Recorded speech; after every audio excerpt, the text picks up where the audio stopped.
ہاتھ دھونا بھی وضو میں سنت ہے، ناک میں پانی ڈالنا بھی سنت ہے، کلی کرنا بھی. تو آپ نے تو پہلے 3 سنتیں ادا کی، پھر وضو فرمانے لگے ٹھیک تم نے کہا ہے، پر تم پتہ نہیں نا تمہیں کہ یہ میرے رسول اللہ کی سنت کی برکت کتنی ہے.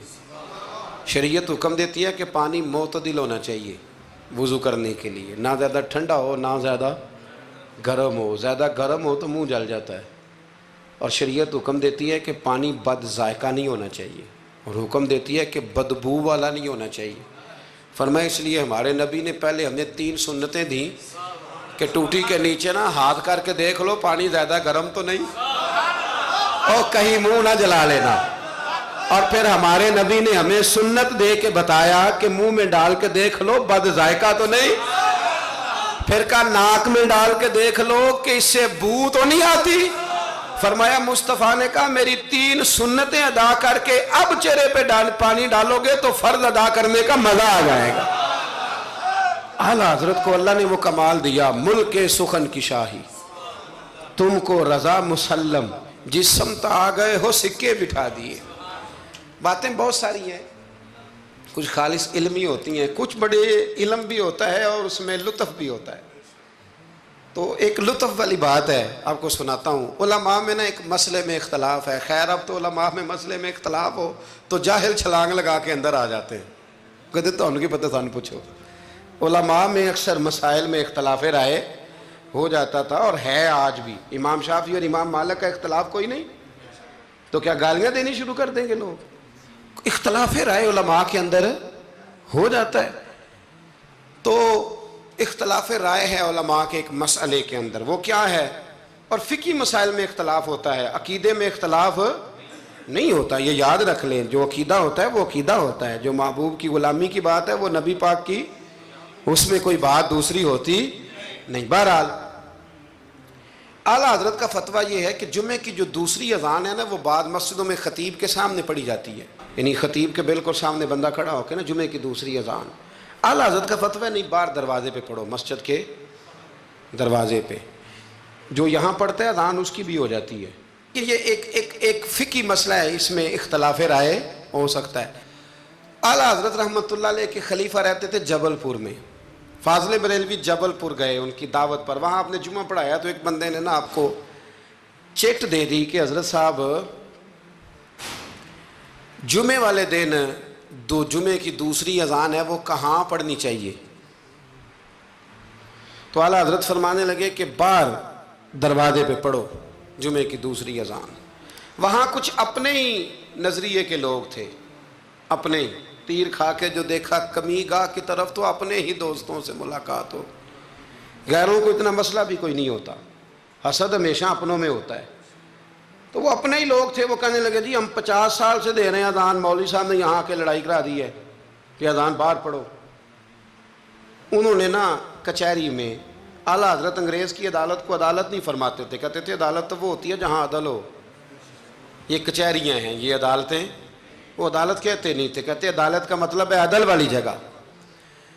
اعلیٰ حضرت کبھی نہیں گئے تھے انگریز کی عدالت میں. تو جب ان سے کہا گیا نا کہ مقدمہ کر دیا کسی نے کہ لو جی ہم 50 سال سے اذان پڑھ رہے ہیں تو انہوں نے نواں فتویٰ دے دیا ہے کہ اذان جو باہر پڑھے، تو اعلیٰ حضرت کو نوٹس آ گیا عدالت سے.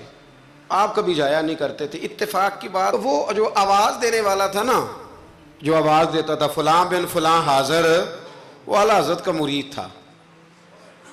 اعلیٰ حضرت نے اس کو ساری بات سمجھا دی کہ میری باری آئی تو تم نے کرنا کیا ہے. اس نے کہا جی ٹھیک ہے، مسئلہ طے ہو گیا. ہوا یہ کہ جب جج نے کہا نا مولانا احمد رضا ولد نقی علی خان حاضر ہو، ان کی باری آئی تو اردلی کو کہا جج نے، اس نے کیس سارا پہلے اسٹڈی کر لیا، مسلمان تھا جج بھی، اس نے پڑھ لیا کہ 2 علماء کے درمیان اختلاف ہے. ایک کہتے ہیں کہ یہاں اذان پڑھنی چاہیے، دوسرے کہتے ہیں کہ اذان باہر پڑھنی چاہیے.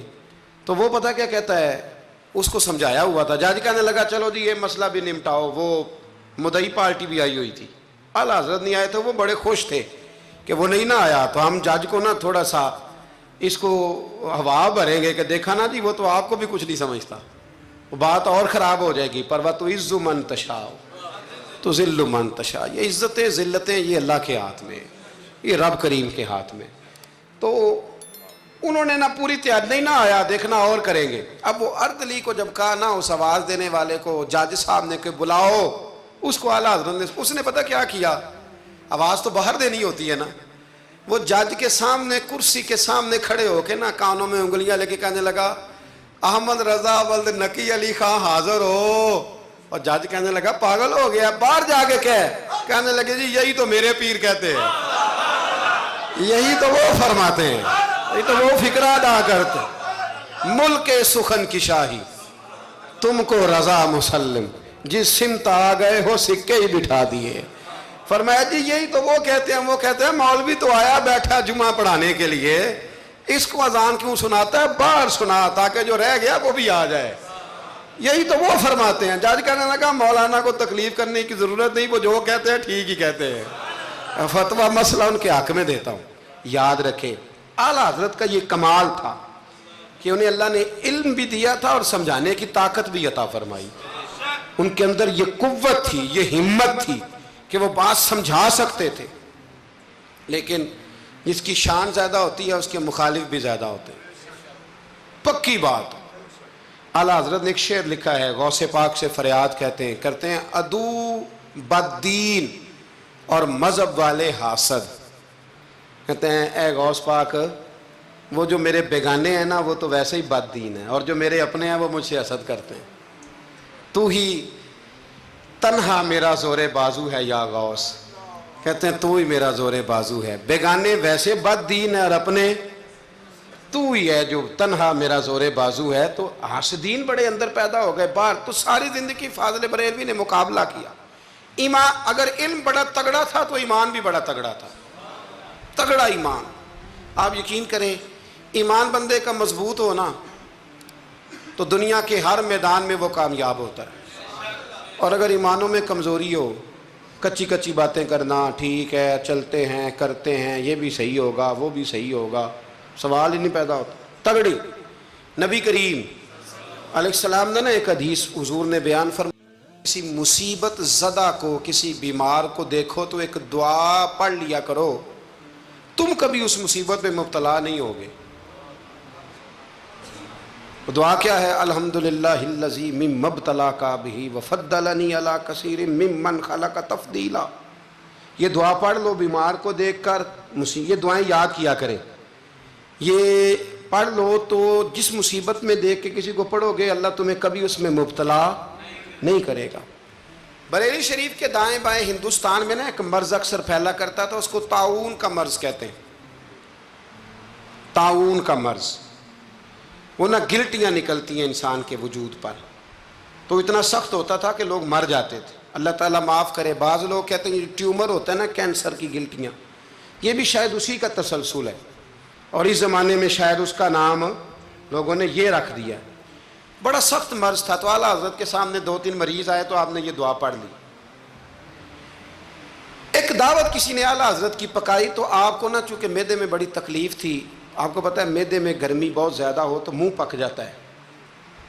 طبیب کہا کرتے تھے کہ منہ کے چھالے بہت تیزابیت ہو، کوئی ایسی چیز کھا لیں تو اس سے نا.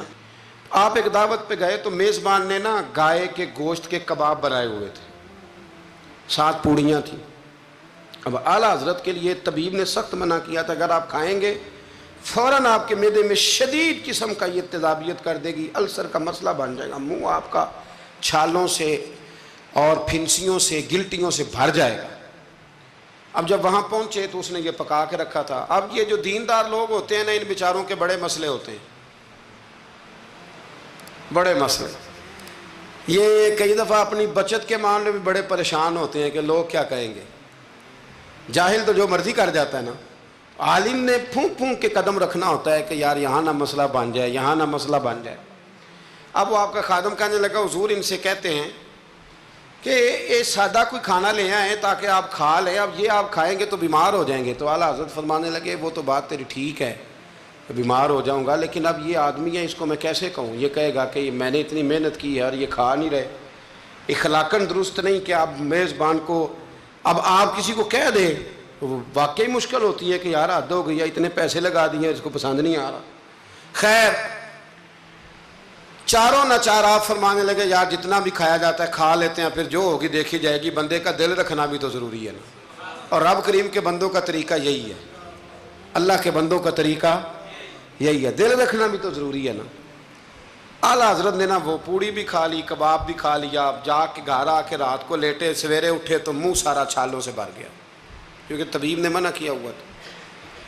اتنا بھر گیا کہ بولا بھی نہیں جاتا، منہ کھولا بھی نہیں جاتا، شدید مشکل ہے، کیا کریں۔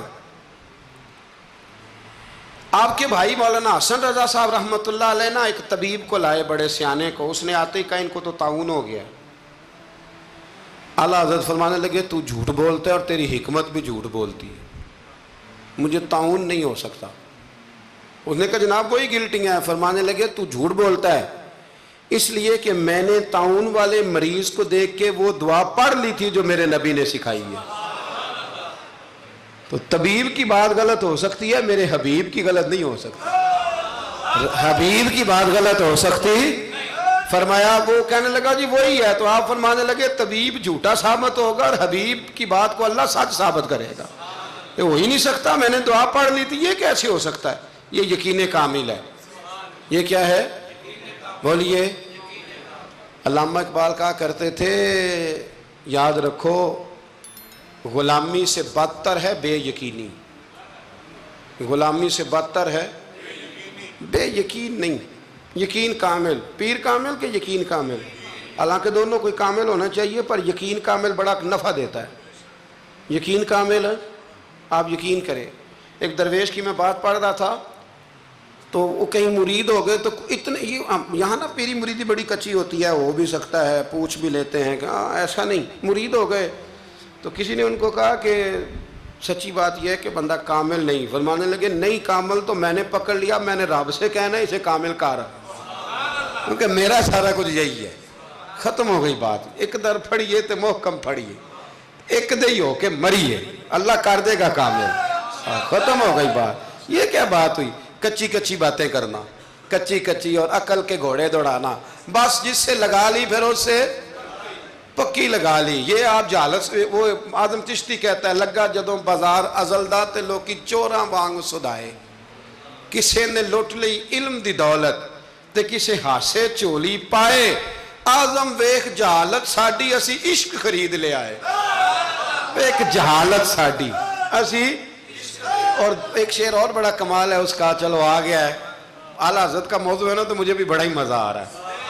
تو وہ کہتے ہیں کہ کسے دے سر دستار امامت اس علم پڑھاون سکھیا ہے، تو کسے نے پہنے ہیں فقر دا چوغا اس زہد کماون سکھیا ہے، آزم ویخ مقدر ساڈا اساں یار مناون سکھیا ہے۔ ویخنا مقدر ساڈا اساں پکا پروگرام بنایا ہے، ویخ مقدر ساڈا اساں یار مناون سکھیا ہے، تے سانوے دی بڑی جاچ ہے، اساں یار نہیں سمجھ آئی بات کی، اساں یار مناون۔ صحابہ کو پتہ ہوتا تھا کہ حضور کو منانا کیسے، وہ بندہ ڈھونڈ کے لے آتے تھے، انہیں پتہ تھا یہ کیسے مانیں گے۔ اعلیٰ حضرت فرمانے لگے کہ طبیب کی بات غلط ہو سکتی ہے، حبیب کی بات غلط ہو سکتی، مجھے طاعون نہیں ہو سکتا، سوال ہی نہیں پیدا ہوتا۔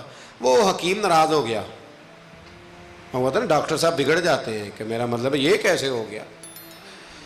صرف ایک عالم ہے بیچارہ، اس کو سارے کہہ لیتے ہیں کہ تو غلط چل رہا ہے، ورنہ ڈاکٹر کے نسخے کے خلاف آپ بات کر سکتے، وہ کہتا ہے ڈاکٹر میں ہوں کہ تو ہے۔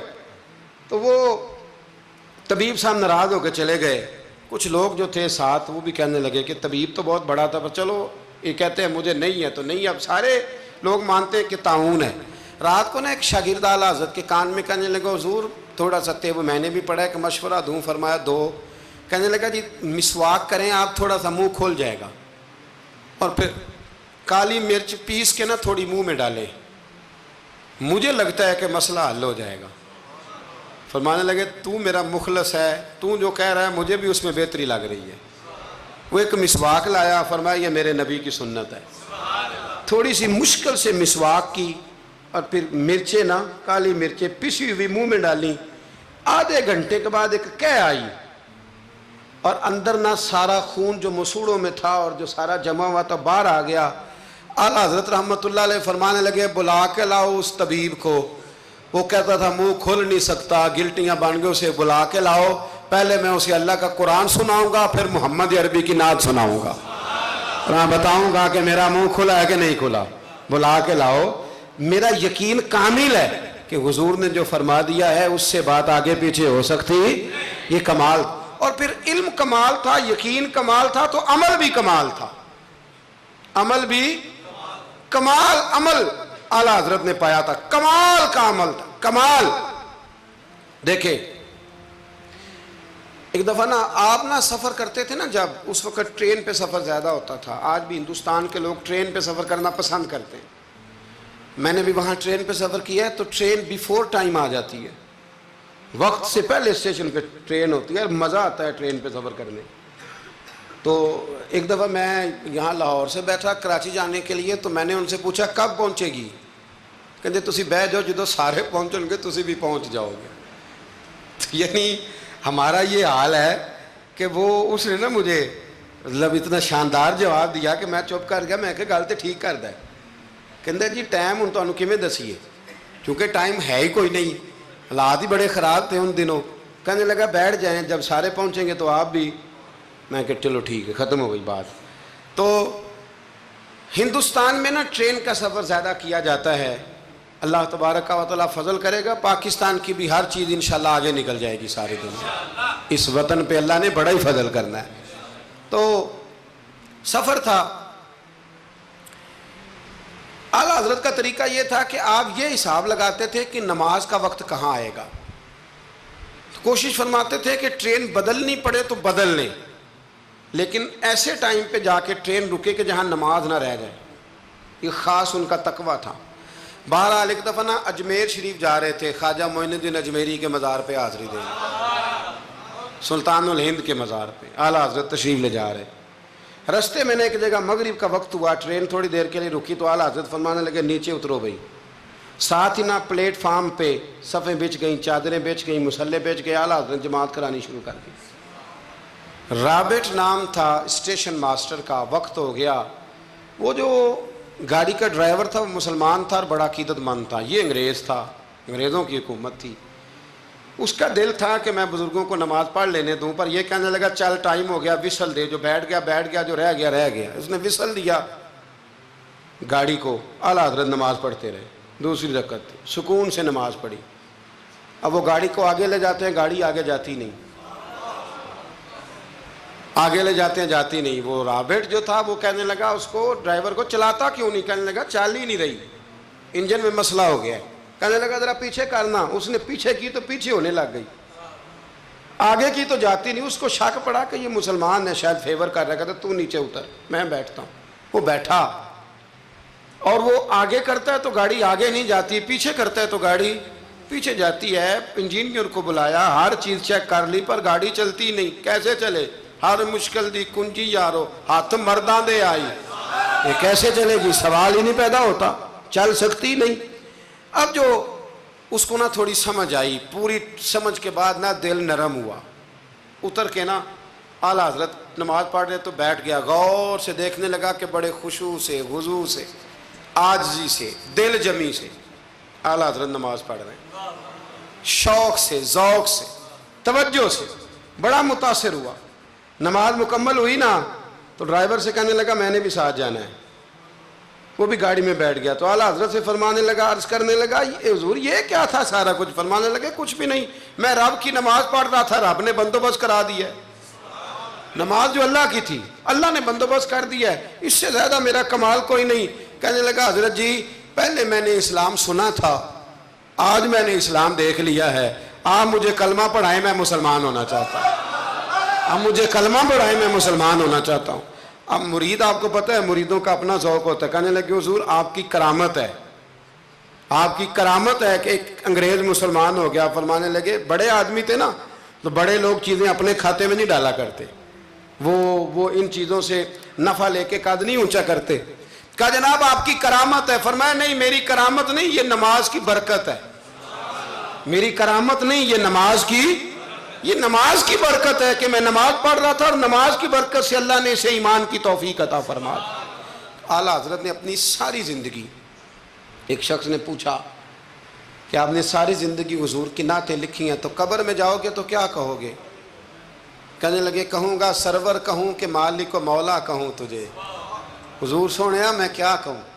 سرور کہوں کہ مالک و مولا کہوں تجھے، باغ خلیل کا گلے زیبا کہوں تجھے، تیرے تو وصف عیب تناہی سے ہیں بری، حیراں ہوں میرے شاہ میں کیا کیا کہوں تجھے، حیراں ہوں میرے شاہ میں کیا کیا کہوں تجھے، لیکن رضا نے ختم سخن اس پہ کر دیا، خالق کا بندہ خلق کا آقا کہوں تجھے۔